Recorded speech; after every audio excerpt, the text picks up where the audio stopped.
तो जैसा कि हमने पिछले वीडियो में देखा था, दाओ सेक्ट का दाओ डिसाइपल आया था फाइट करने के लिए सभी के सभी इंपीरियल एकेडमी के बंदों से, और तभी वहां पर चिन्मू से पूछने लगता है सेकंड ब्रदर तुम्हारे जीतने के कितने चांसेस है लाइफ और डेथ बैटल में। तो चिन्मू कहता है कि उसके जीतने के बिल्कुल भी चांस नहीं है क्योंकि मैं एक्चुअली बहुत ही ज्यादा स्ट्रॉन्ग हूँ। आज मैं एक्सप्लेन करने वाला हूँ एपिसोड 45 का प्रीव्यू की शुरुआत होती है और हमें दिखाया जाता है दाओ सेक्ट के उसी डिसाइपल और टीचर को। तभी हमें एक आवाज आती है कि उसे कैसे हरा है। हमारा सीन चिन्मू की तरफ शिफ्ट होता है, हमें दिखाया जाता है कि चिन्मू के पीछे काफी सारे लोग खड़े हुए होते हैं। तभी हमें एक आवाज आती है कि तुम मुझे लात मारकर बाहर फेंकना चाहते थे, तुम क्यों चाहते हो कि मैं ताई एकेडमी के लिए खड़ा रहूं। हमें फिर से आवाज आती है कि पहले ग्लांस में बुली करना तो बहुत ही ज्यादा आसान होगा। तभी हमारा सीन शिफ्ट होता है, हमें दिखाया जाता है उसी बंदे को जो कि खुद को पॉइजन मास्टर का फर्स्ट डिसाइपल कहता है, जिसे देखकर हमें लग रहा होता है कि ये कुछ सोच रहा होता है। तभी ये थोड़ा सा मुस्कुराता है और सीन हमारा यहाँ से शिफ्ट होता है और हमें दिखाया जाता है कि एक कमरे में एक पर्दे के पीछे एक आदमी खड़ा हुआ सा नजर आता है। तभी हमें यहाँ पर एक आवाज आती है कि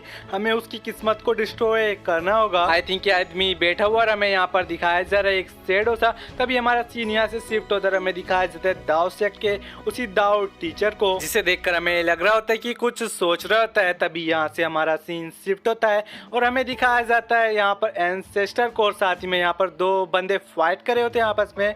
और यहाँ पर आवाज आती है कि तुम लोगों ने अच्छे खासे पौधों को उखाड़ दिया, मतलब कि बर्बाद कर दिया। तभी ये लोग आपस में फिर से झगड़ने लगते हैं और तभी एक बंदा दूसरे की तरफ उंगली करता है और कहने लगता है कि ये सभी कुछ तुम्हारी वजह से हुआ है मार्शल आर्ट सुपरवाइजर, क्योंकि तुम अधूरे हो। ये लोग यहाँ पर आपस में झगड़ते रहते हैं, बट यहाँ पर से हमारा सीन शिफ्ट होता है और हमें दिखाया जाता है दो बंदों को। हमें एक आवाज आती है कि इंपीरियल मास्टर को शक है कि यहाँ पर जो इंपीरियल एकेडमी है उसके अंदर गद्दार छुपे हुए हैं, या तो हैं या तो थे, जैसा की बात मुझे समझ में आया। यहाँ पर लिखा हुआ था थे।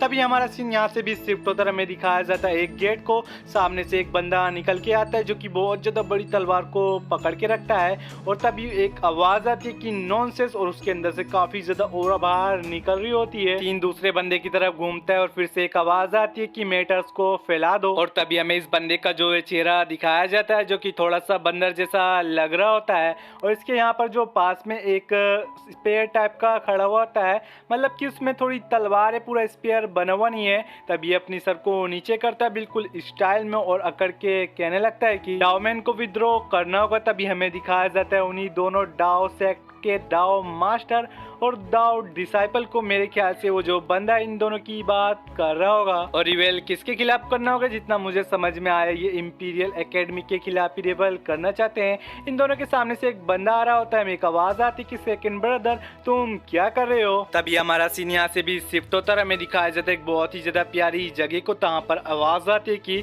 इंपीरियल मास्टर एक जीनियस को ट्रेन कर सकते हैं 3 दिनों के अंदर, जो कि ताओइस्ट मास्टर को हरा सकता है। तभी सभी के सभी लोग आपस में बात करने लगते हैं और उनकी तरफ देखते रहते हैं, और यहाँ से भी हमारा सीन शिफ्ट हो जाता है। और तभी हमें एक जाने पहचाने इंसान को दिखाया जाता है, हमें एक आवाज आती है क्या तुम्हें इस पर यकीन है। और उसी के साथ हमारा ये प्रीव्यू यहीं पर खत्म होता है। आपको ये वीडियो कैसे लगे कमेंट में जरूर से बताना, वीडियो को लाइक करके चैनल को सब्सक्राइब करके बेल आइकन कॉल पे जरूर सेट कर देना, और नेक्स्ट पार्ट के बारे में कमेंट में जरूर से बताना।